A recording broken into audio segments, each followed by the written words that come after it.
What happens when the dead refuse to stay silent? When justice fails the living, can it speak through the grave? In 1897, in the mountains of West Virginia, a ghost took the witness stand. Not metaphorically, not in folklore.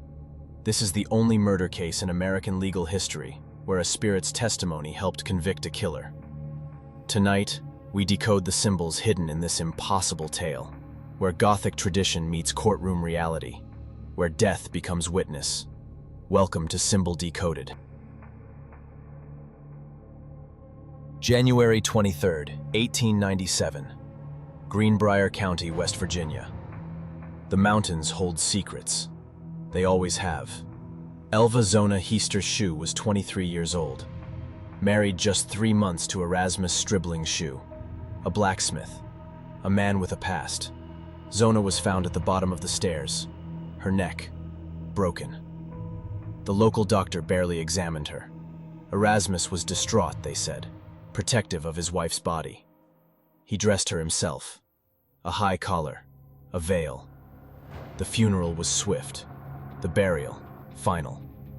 But some secrets refused to stay buried. Zona's mother, Mary Jane Heaster, couldn't let go, couldn't accept. Something felt wrong. Something felt incomplete. She prayed for answers. She begged for truth. And in the Gothic tradition of Appalachian mountains, the dead heard her call. 4 weeks after the burial, Zona returned. Not as vision, not as dream, as presence. Mary Jane described it later. Her daughter appeared beside her bed, spoke in whispers, revealed the truth that living voices had failed to tell. He broke my neck. 3 times, Zona's spirit visited. Each night, the same message, the same accusation. He broke my neck. He killed me. Zona's spirit didn't scream, didn't wail. She simply testified, as if death had given her the courage that life had denied. In Gothic literature, ghosts appear when justice has been denied, when the living have failed to hear the truth. But this wasn't literature. This was Greenbrier County, West Virginia. And Mary Jane Heaster believed every word. She went to the prosecutor. She demanded justice, not for a dream, but for testimony from beyond the grave. And impossibly, they listened. In the symbolic language of Gothic tradition, ghosts are never just spirits. They are unfinished business made manifest. The dead return when the living have failed in their duties, when truth has been buried with the body. Zona's ghost represents something deeper than supernatural vengeance. She becomes the voice that patriarchal society had silenced. In 1897, women had few legal rights, fewer ways to seek justice. A woman's word against her husband's was often worthless. But death equalizes. In the realm of the supernatural, gender hierarchies collapse. The ghost becomes pure testimony, unfiltered truth, no longer constrained by social expectations or fear of retribution. He broke my neck. Notice what Zona's spirit doesn't do. She doesn't curse, doesn't seek revenge. She simply bears witness. In Appalachian folklore, the dead don't lie.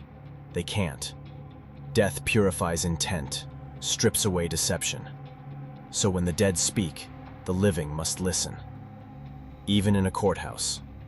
Even in 1897. The trial of Erasmus Shue began in June 1897. The prosecution had little physical evidence. The initial examination had been cursory. The body was already buried. But they had Mary Jane Heaster and her impossible testimony. She told the court about her daughter's visits, about the whispered accusations, about the truth that death had revealed. The defense objected, of course. Hearsay from beyond the grave, inadmissible. But the judge allowed it. Not as fact, he said, but as explanation for Mary Jane's actions, for why she had pushed for investigation. And something extraordinary happened. The more Mary Jane testified about her daughter's spirit, the more the living witnesses began to remember details they had forgotten. A neighbor recalled seeing Erasmus's violence before. Another remembered Zona's fear. A third noticed the unusual way the body had been positioned. The ghost's testimony wasn't just supernatural, it was catalytic. It gave permission for the living to speak truths they had been afraid to voice. The jury deliberated for 1 hour and 10 minutes, guilty of murder in the first degree. Erasmus Shue was sentenced to life in prison. He died behind bars, never admitting his guilt. But justice had been served, by the living and the dead. The Greenbrier Ghost case becomes a symbol of something profound about American justice. In the rational world of legal proceedings, the supernatural found space. Not as superstition, but as catalyst for truth. Zona Shue transforms from victim to symbol. Her ghost represents every silenced voice, every truth that patriarchal systems tried to bury. But there's deeper symbolism here. In Gothic tradition, haunting isn't about fear. It's about unfinished business demanding completion. Zona's spirit didn't terrify her mother. It comforted her, gave her strength, provided the evidence that living investigation had failed to find. This is the Gothic paradox. We fear the dead, but they often bring us exactly what we need most: truth, justice, closure. In Appalachian culture, the boundary between living and dead was always permeable. Mountains hold echoes. Valleys remember voices. The Greenbrier Ghost case wasn't anomaly. It was recognition. Official acknowledgement of what mountain people had always known. Death doesn't end responsibility. It clarifies it. Zona's ghost achieved in death what life had denied her. A voice that could not be silenced, ignored, or dismissed.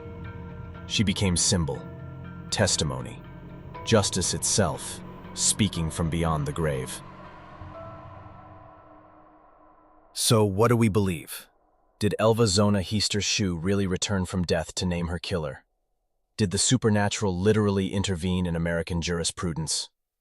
Or was grief so powerful, so determined, that it bent reality itself? Made the impossible admissible? Perhaps the truth isn't in choosing sides. Perhaps the symbol is more powerful than the fact. In a world where women's voices were often silenced, one voice found a way to speak. Whether through supernatural intervention or sheer force of maternal love, justice was served, truth was heard, and death became witness. The dead, it seems, refused to stay silent.